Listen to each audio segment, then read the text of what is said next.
Day good mga sakalam JT at ayun na po syempre alam na this, pinakuha na po sa akin ni Major number 2 ang sasakyan niya. At syempre papasok po ako dyan sa sasakyan niya at alam na this kung saan pupunta at ayun na po syempre nagpakita po ang bida, bagong ligo po yan, syempre pa fish mode pa. Tapos dinanan ko na po si Major number 2, si Major number 2 nasa store niya at after po madaanan si Major number 2 dadaanan ko naman po si Major number 1. Si Major number 1 ay dinadaanan namin sa kanilang bahay at medyo malayo nga po sa amin sa Pansol.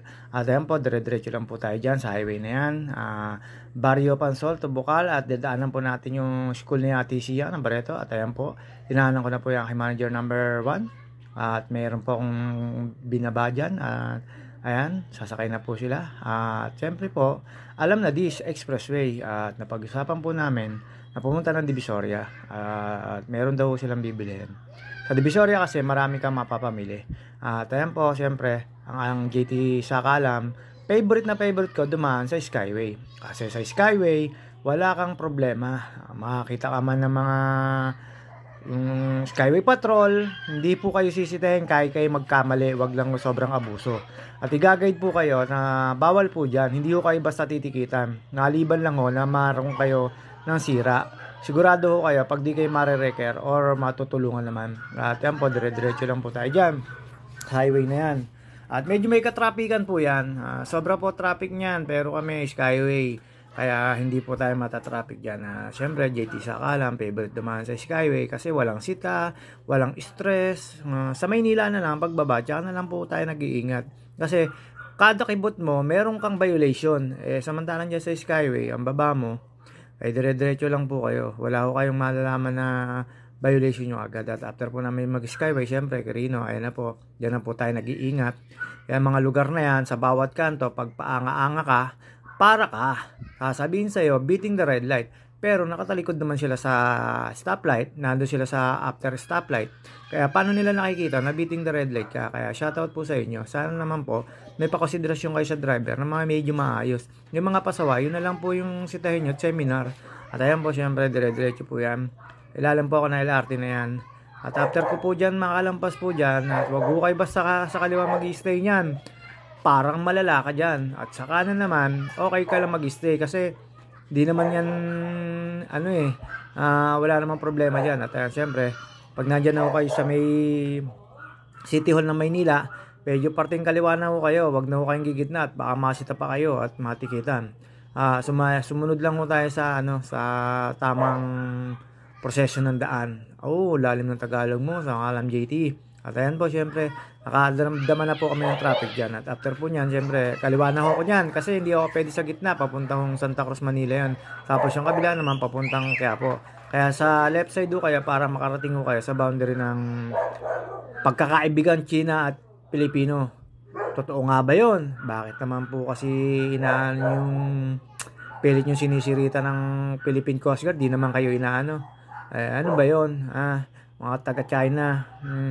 Sana naman maisip nyo na hindi naman ganun kalupit ang Pilipinas. Pinababayaan lang kayo. At ayan po, syempre, na po yung Jones Bridge na sinasabi. At dumating po kami dyan, masyadong malakas ang ulan. Sa tingin ko, hindi ko kami makaagala dyan sa nila Manager number 1 at Manager number 2. Kasama po namin si Anton at si Troy. At tingin ko po, hindi kami basta makakagala papuntang Tablera ba yun ng DB Mall. Maglalagi lang po kami dyan sa 999 at 168 Mall.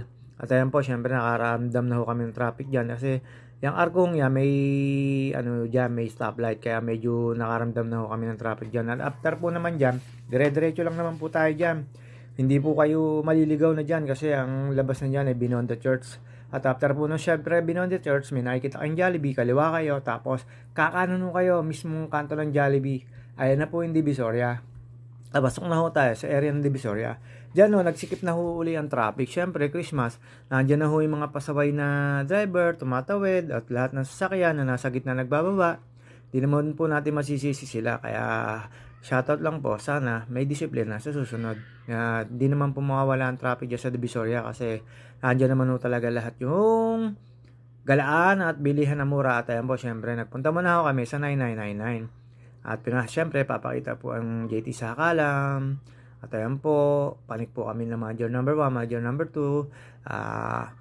Hindi nila alam po dyan, ang paikot-ikot, kaya ako na po nagturo niyan. At ayan po, syempre, after po namin sa 999, didiretso kami dyan sa 169. At syempre, ayan po, si Major number 2, hanap muna kami ng pagkain sa 999, food court, at si Major number 1. At si Anton, si Troy, hanap po kami ng kakainan dyan. Ang kinain ko po dyan ay syempre, ang steak na napakasarap. Ayan, kala nyo, piling mayaman, papakat naman, wala namang pambayad. Ayan po yung mga manager.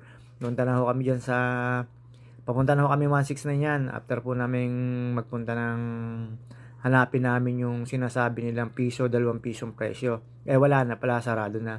At ayan po, makikita nyo dyan sa 999, napakarami yung sapatos. At ayan po, paikot-ikot po kami, panik sa taas.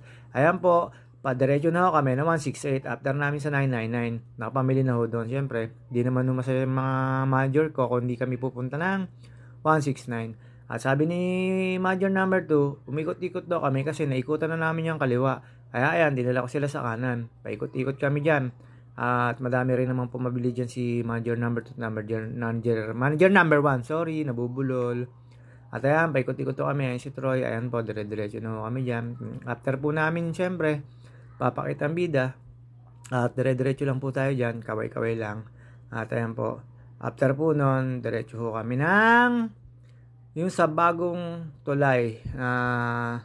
Lumabas na ho kami ng 168 at pauwi na ho kami dyan sana. At ayun, naisipan kong idaan sa may papuntang Binondo Bridge na bago.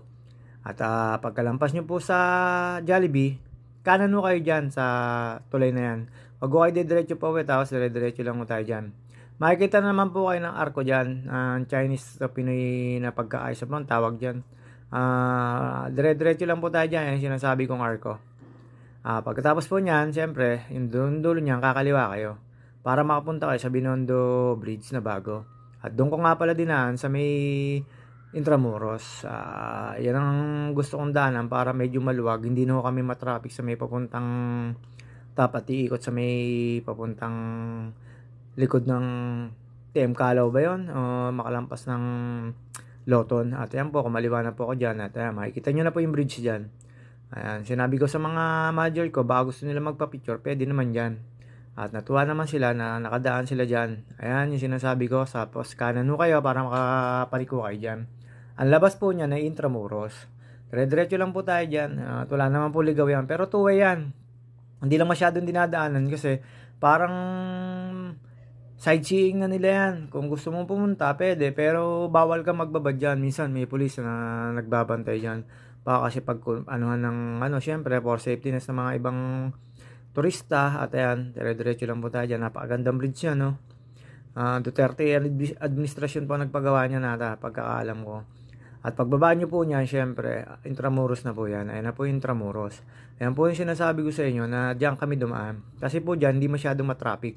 At dire-diretso lang po tayo diyan, papuntang circle. Tapos kaliwa, papuntang diyan kasi maliwalas. Puro sinauna ho yung makikita nyo. Tapos makikita nyo po mamaya diyan yung simbahan.